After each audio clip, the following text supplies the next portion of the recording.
Hey there, Bella Rose. Thank you so much.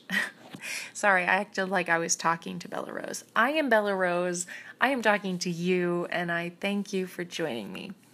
So, what I'm doing here is reading an excerpt of my book in hopes to encourage you in your marriage, in your intimacy, in your walk with God.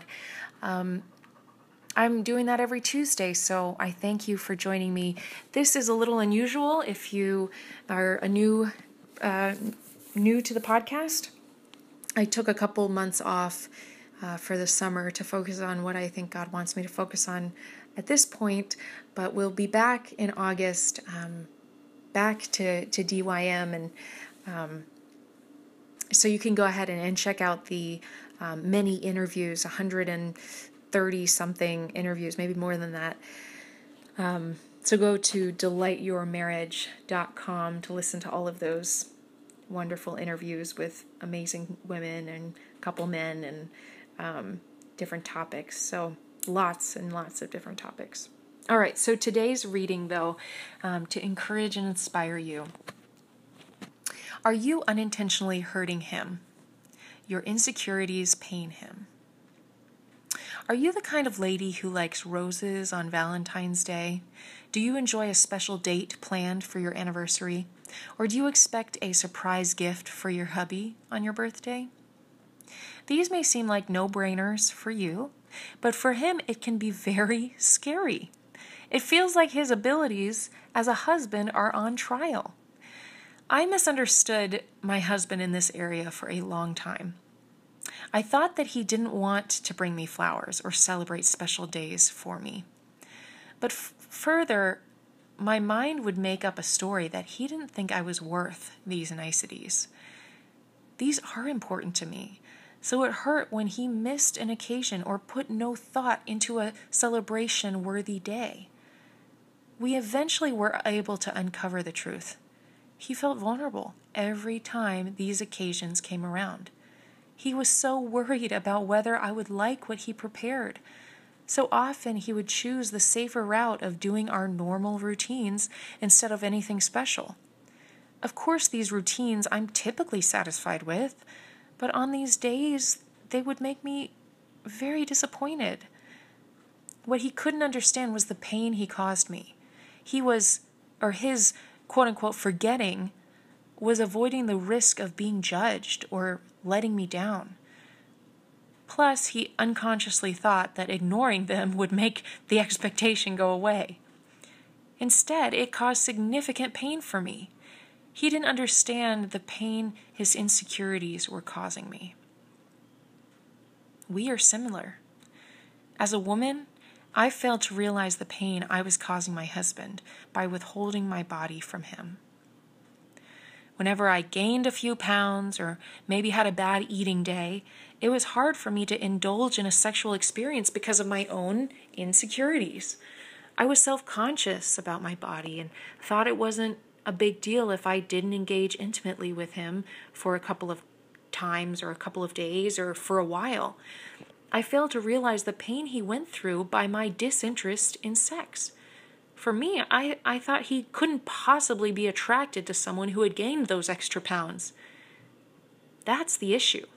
We think our body is just about us, and our choices around sex are about our feelings. However, your husband longs to see you and to be with you intimately. It does cause him pain if you cannot bring yourself to engage sensually. Just like my husband was causing me pain due to his own nervousness, it was not intentional selfishness that was stopping him. He was concerned that I would judge him.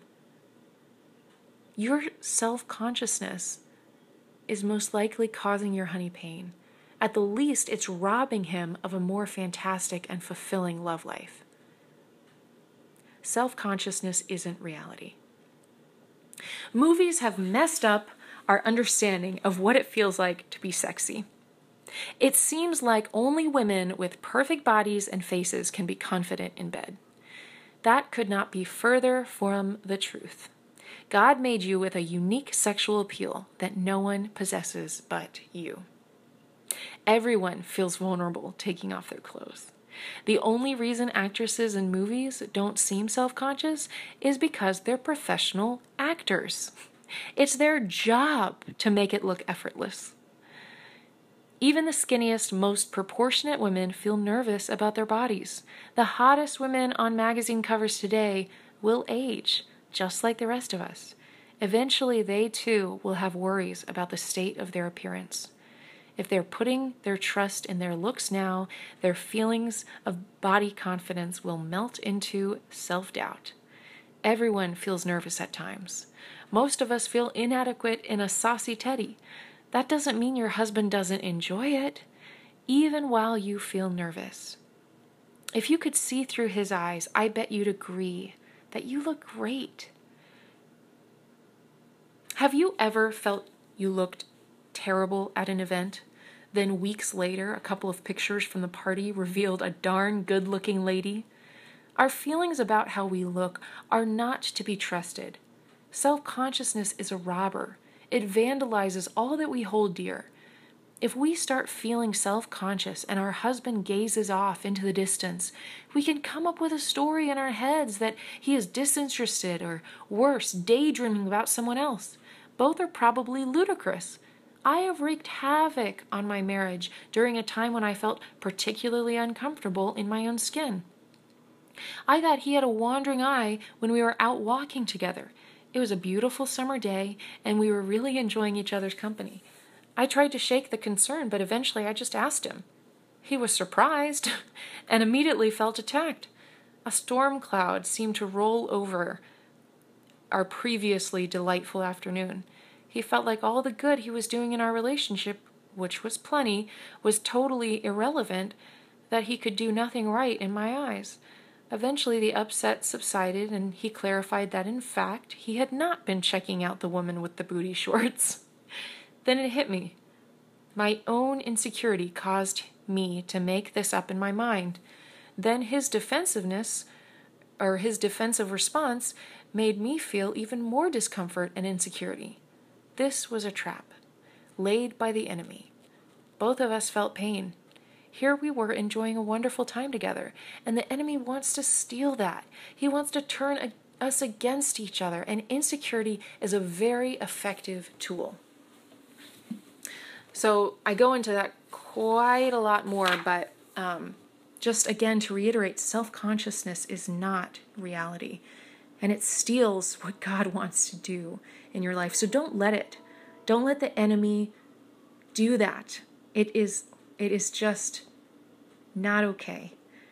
You have to fight that. You have to fight that. So fight that this week, and fight that when you are seducing your husband, when you are being playful and sexy and taking off your clothes. Fight the self-consciousness, because that's not what God wants. God wants you to feel fully confident with your husband. All right, we will talk next Tuesday. Love you. Talk to you later.